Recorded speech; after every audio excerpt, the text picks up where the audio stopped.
Hip joint का खराब होना कई कारणों से हो सकता है, जैसे कि osteoarthritis, avascular necrosis, rheumatoid arthritis या कोई फ्रैक्चर हो जाने की वजह से जब हमारे कूल्हे की बॉल टूट जाए या कूल्हे की कटोरी जिसको एसेटाबुलम कहा जाता है वो टूट जाए तो भी हिप आर्थराइटिस डेवलप हो सकता है। हम ऐसे भी बहुत पेशेंट्स देखते हैं जिनके हिप फ्रैक्चर की सर्जरी हुई है जिसके बाद उनके हिप में आर्थराइटिस डेवलप हो जाता है।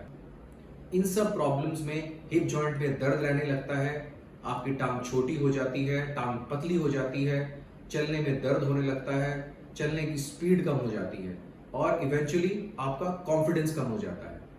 इन सब प्रॉब्लम्स को हिप रिप्लेसमेंट के जरिए बहुत अच्छे से सॉल्व किया जा सकता है और हिप रिप्लेसमेंट एक ऐसा ऑपरेशन है जिसके बाद कि आपको अपना नॉर्मल हिप जैसा फीलिंग आता है, यानी कि आपका हिप रिप्लेस हुआ है या नहीं हुआ है इसका पता ना आपको लगता है ना किसी और को।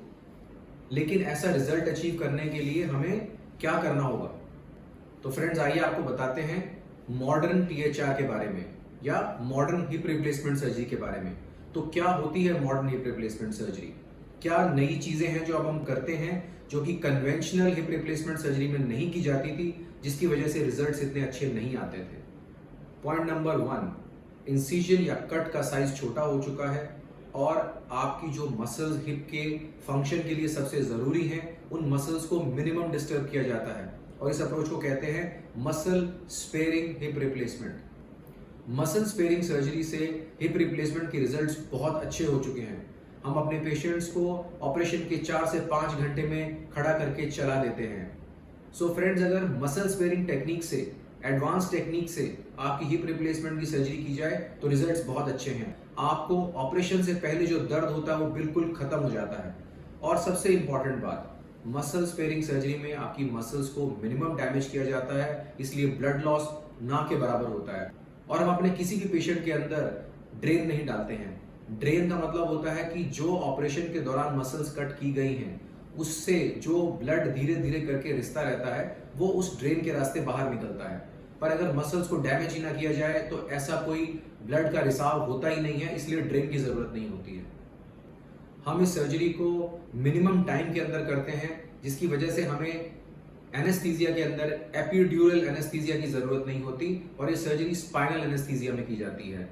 फ्रेंड्स, इसका मतलब है कि एपिड्यूरल एनेस्थीसिया देने के लिए एक बहुत ही मोटी निडल से इंजेक्शन आपकी कमर में लगाया जाता है। हम बहुत ही पतली निडल से स्पाइनल एनेस्थीसिया देते हैं और हमारी एनेस्थीसिया टीम इस चीज में एक्सपर्ट है। मॉडर्न टीएचआर के अंदर आपको पेशाब की नलकी, जिसको कि फॉलीज कैथेटर कहा जाता है, वो भी नहीं डाली जाती।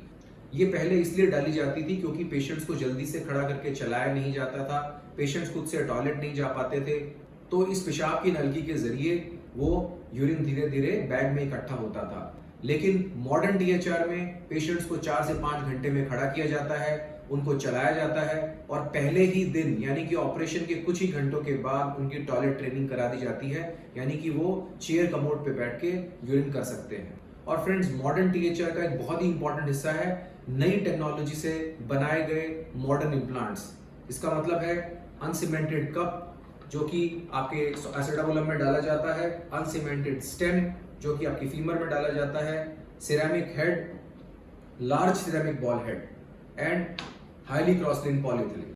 फ्रेंड्स, इन मॉडर्न इम्प्लांट्स को यूज करने से पेशेंट्स को बहुत अच्छे रिजल्ट्स मिलते हैं, बहुत अच्छी स्टेबिलिटी मिलती है। सो फ्रेंड्स, मॉडर्न टीएचआर क्या है? मॉडर्न टीएचआर है कि आपकी सर्जरी मॉडर्न टेक्निक से यानी कि मसल स्पेयरिंग टेक्निक से की जाए, इंसिजन छोटा लगाया जाए, आपकी सर्जरी में ब्लड लॉस नहीं हो, आपके लिए कोई फॉलीज कैथेटर या पेशाब की नलकी की जरूरत ना हो, आपको सेम डे खड़ा करके चला दिया जाए, आपका चलने में जो लंगड़ापन है वो जल्दी से जल्दी खत्म हो जाए और ये सर्जरी मॉडर्न इम्प्लांट से, मॉडर्न टेक्निक से की जाए, जिससे कि हमारे पेशेंट्स को बेस्ट क्वालिटी ऑफ लाइफ मिल सके और उनकी हिप रिप्लेसमेंट का रिजल्ट लंबे समय तक सक्सेसफुल रह सके।